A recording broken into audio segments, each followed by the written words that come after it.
Γιάννη, αλήθεια, τι σε κάνει και γυμνάζεσαι τόσα χρόνια μαζί μου?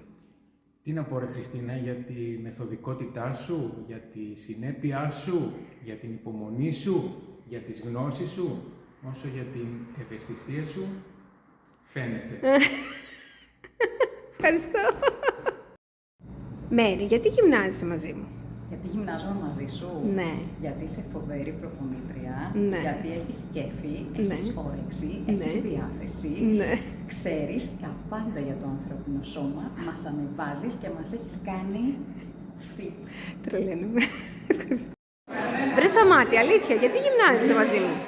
Λοιπόν, Χριστίνα, έχω επιλέξει το Lucian Σώματι, γιατί πραγματικά είναι το μοναδικό θα το να πω γυμναστήριο από όσα έχω χρησιμοποιήσει όσο έχω συνεργαστεί, το οποίο πραγματικά προσέχει το κάθε έναν από εμάς και συγκεκριμένα και εμένα βάσει των ιδιαίτερων χαρακτηριστικών του, να το πω έτσι, ώστε να γυμνάζεται ολοκληρωμένα σε όλα τα μέρη του σώματος, να επιτυχαίνει αποτελεσματικά το στόχο του, το προσωπικό του στόχο του καθένας. Υπάρχει